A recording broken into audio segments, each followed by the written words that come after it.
Most people treat sleep as something that simply happens at the end of the day, a passive state where the body shuts down until morning. But the truth is far more active and powerful than that. During sleep, your nervous system performs some of its most important maintenance work. It processes emotions from the day, clears metabolic waste from the brain, restores balance between the sympathetic and parasympathetic systems, and rebuilds the capacity to handle stress the next day. Without this nightly reset, your nervous system starts the following day already carrying accumulated tension and incomplete recovery from the day before. This is why poor sleep doesn't just make you feel tired. It makes you more reactive, more emotionally fragile, and more likely to slip into fight or flight mode over small things. Your window of tolerance shrinks. What would normally feel manageable suddenly feels overwhelming. Ancient traditions understood this deeply. Many cultures built their entire daily rhythm around protecting sleep and rest, treating them as sacred rather than optional. They recognized that a dysregulated nervous system cannot be fixed through effort alone. It needs genuine restoration. In the coming chapters, we will explore how ancient cultures protected this nightly reset, what happens when it's missing, and practical ways to support your nervous system's need for real restoration, even in a world that often works against it. Long before modern science understood the nervous system, many ancient cultures lived in deep alignment with natural rhythms of rest and activity. They didn't treat sleep as something to squeeze in between obligations. They structured their entire days around protecting it. In traditional Chinese medicine, for example, the hours between 11 p.m. and 3 a.m. were considered the most important time for the body to restore itself. In Ayurvedic traditions, early bedtime and consistent daily rhythms were seen as foundational to health. Many indigenous cultures also followed seasonal patterns of rest, recognizing that constant activity without sufficient recovery eventually breaks the system down. These weren't arbitrary rules.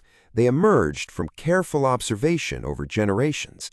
People noticed that when they honored these natural windows for rest, their minds stayed clearer, their emotions more stable, and their bodies more resilient. When they ignored them, irritability, illness, and emotional instability increased. What these traditions understood intuitively is something we're only now beginning to measure. The nervous system needs predictable periods of deep restoration to function well. It doesn't just need sleep. It needs sleep that happens at the right times and in the right conditions. This brings us to a difficult reality in modern life. Most of us no longer live in alignment with these natural rhythms. We stay up late with screens, wake up to alarms in the middle of deep sleep cycles, and treat rest as something we'll get to once everything else is done. The cost of this misalignment shows up not just as tiredness, but as a nervous system that rarely gets the chance to fully reset.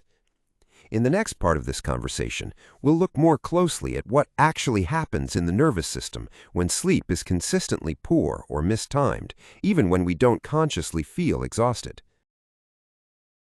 One of the most deceptive things about poor sleep is that you can adapt to it. Many people function for years on insufficient or low-quality sleep and genuinely believe they're fine because they don't feel overtly exhausted during the day. But the nervous system keeps a much more honest record than our conscious awareness does. When sleep is consistently disrupted or shortened, the sympathetic nervous system stays slightly more activated than it should be. The body remains in a low-level state of vigilance even during waking hours. This shows up as subtle anxiety, emotional reactivity, difficulty concentrating, and a nervous system that takes longer to return to calm after stress. What makes this especially difficult is that the adaptation itself becomes the new normal. You stop noticing how much extra effort your system is expending just to maintain baseline functioning. The cost gets hidden behind caffeine, busyness, or the belief that feeling this way is simply part of being an adult. Ancient traditions were often more honest about this. They recognized that when people consistently ignored their need for deep rest, certain patterns emerged: irritability, poor judgment, emotional instability, and eventually physical breakdown. These weren't seen as character flaws. They were understood as natural consequences of a system that wasn't being properly restored. Modern research now shows the same patterns through measurements of heart rate variability, cortisol levels, and inflammatory markers. The nervous system pays a real, measurable price for chronic sleep debt, whether or not we consciously feel tired. This is why simply telling someone to get more sleep often doesn't solve the deeper issue. When the nervous system has been running in a depleted state for a long time, it needs more than just extra hours in bed. It needs conditions that actually allow deep restoration to occur. This naturally leads us to look at what those conditions actually are, and why so many people struggle to create them, even when they genuinely want better rest. One of the main reasons people struggle to sleep deeply, even when they're tired, is that their nervous system hasn't received clear signals that it's safe to let go. The body needs to know that the day is truly over before it can fully enter restorative sleep. This is where evening rituals become powerful, not as rigid routines, but as consistent signals that communicate to your nervous system you can stand down now. These signals might include dimming lights, putting away screens, gentle movement, or simply sitting quietly for a few minutes without any goal other than transitioning out of the day's demands. Ancient traditions understood this transition period as sacred. Many cultures had specific evening practices: prayers, storytelling, herbal teas, or simply sitting together in lower light that served to down-regulate the nervous system before sleep. These weren't just cultural habits, they were practical technologies for helping the body move from activity into restoration. In modern life, we've largely removed these transition rituals.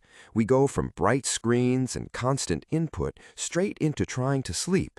The nervous system, still carrying the activation of the day, often struggles to make that leap. This is one reason why many people report lying in bed with a racing mind, even when they feel physically exhausted. The solution isn't necessarily more elaborate nighttime routines. It's about creating small, repeatable signals that your body learns to associate with safety and the end of the day's demands. These signals can be very simple: turning off overhead lights, stepping away from screens 30 minutes before bed, or taking a few slow breaths while lying down. When these signals are consistent, the nervous system begins to anticipate rest rather than resist it. Over time, falling asleep becomes less of a struggle and more of a natural response to the conditions you've created.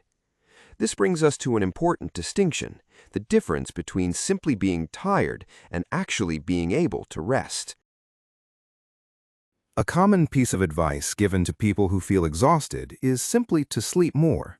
While this sounds logical, it often doesn't work as well as expected when the nervous system is already dysregulated. The issue isn't always the number of hours spent in bed, it's the quality of restoration that actually occurs during those hours. When your nervous system has been running in a heightened or depleted state for a long time, it can lose some of its ability to drop into the deeper stages of sleep where the most important recovery happens. You might spend 8 hours in bed, but still wake up feeling unrestored because your system never fully entered the parasympathetic state needed for genuine repair. This is why simply extending sleep duration doesn't always solve the problem. If the conditions for deep rest aren't present, if the nervous system still feels subtly unsafe or overstimulated, then more time in bed often just means more time lying awake or in light, non-restorative sleep. Ancient traditions recognized this. They didn't just emphasize going to bed early, they emphasized creating the internal and external conditions that allowed the body to truly surrender into rest. This included not just sleep hygiene, but also how the day was lived, whether there was enough rhythm, enough completion of tasks, and enough down-regulation before attempting sleep. For many people today, the nervous system needs more than just extra hours. It needs help remembering how to rest. This is where intentional wind-down practices and consistent evening signals become especially valuable. They don't just help you fall asleep faster, they help your system actually use that sleep for restoration, rather than continuing to run in the background. This distinction between being tired and being truly restored leads us to look at recovery itself as something that can be developed as a skill, rather than simply something that happens when we stop working. Most people think of recovery as something that happens automatically when they take time off or go on vacation. But for a dysregulated nervous system, simply having free time doesn't guarantee restoration. Recovery is not just the absence of activity, it's an active process that the nervous system needs support to enter and sustain. This is why many people return from vacation still feeling exhausted, or why weekends often don't provide the reset they're hoping for. If the nervous system has been running in survival mode for months or years, it doesn't automatically switch into deep restoration just because the calendar says it's time to rest. It needs conditions that actively signal safety and allow the parasympathetic system to take over. Ancient cultures often built this understanding into their way of life. They didn't treat rest as something that happened only during designated vacation periods. They wove smaller rhythms of recovery into daily and weekly life, midday rest periods, seasonal slowdowns, and regular practices that helped the system return to balance before it became severely depleted. Developing recovery as a skill means learning to notice when your nervous system is still carrying activation even during time off, and knowing how to create the internal conditions that allow genuine restoration to occur. This might include practices that down-regulate the system, complete unfinished mental loops from the day, or simply create enough safety for the body to let go. Without this skill, many people end up in a pattern where they keep accumulating stress without ever fully discharging it. Over time, this creates the wired but tired state that so many people experience, exhausted but unable to truly rest. This brings us to one of the most common modern obstacles to recovery, the racing mind that refuses to settle even when the body is ready for rest. One of the most frustrating experiences in modern life is lying in bed exhausted while your mind continues to race. You want to sleep, your body is tired, but your thoughts keep cycling through the day's events, tomorrow's worries, or random mental noise that refuses to quiet down. This isn't simply a matter of having too many thoughts. It's often a sign that the nervous system hasn't received clear enough signals that it's safe to disengage from mental activity. When the system stays in a state of subtle alertness, the mind keeps scanning for threats or unfinished business, even when there's nothing immediate to solve. Ancient traditions developed many practices specifically for this transition, from evening prayers and contemplative reading to simple breathing techniques and rituals that marked the end of the thinking day. These practices worked because they gave the nervous system something concrete to do that signaled the shift from activity to rest. In modern life, we often try to solve a racing mind with more thinking, making to-do lists, replaying conversations, or trying to problem-solve our way into calm. But this usually keeps the nervous system in the very state we're trying to exit. What's often more effective is giving the system a different kind of input, something repetitive, rhythmic, or sensory that requires less cognitive effort and more embodied presence. This doesn't mean forcing the mind to be quiet. It means creating conditions where the nervous system can naturally down-regulate, allowing thoughts to lose their grip without needing to be controlled or eliminated. This naturally leads us to look at the environmental conditions that either support or undermine this process of letting go. The modern environment is rarely truly dark, still, or quiet, even at night. Screens emit blue light late into the evening. Ambient noise from traffic or devices continues, and many people sleep in rooms with some level of light pollution. While these conditions may seem minor, they send constant subtle signals to the nervous system that it's still daytime or that the environment isn't fully safe for deep rest. Melatonin, the hormone most associated with sleep, is highly sensitive to light. Even small amounts of light at night can suppress its production and shift the nervous system's internal clock. Similarly, constant low-level noise keeps the auditory system on alert, preventing the deeper relaxation that allows the body to enter full restorative mode. Ancient traditions often went to great lengths to protect these conditions. People slept in darker spaces, followed the natural rhythm of sunset and sunrise more closely, and created quieter environments in the evening. These weren't just preferences, they were practical ways of supporting the nervous system's need for genuine downtime. In today's world, completely eliminating light and noise isn't always realistic, but even small improvements, using warmer lighting in the evening, creating a darker sleeping environment, or reducing unnecessary sounds can make a meaningful difference in how deeply the nervous system is able to rest. The body responds to these environmental cues more than most people realize. When the external environment signals safety and darkness, the internal environment follows more easily.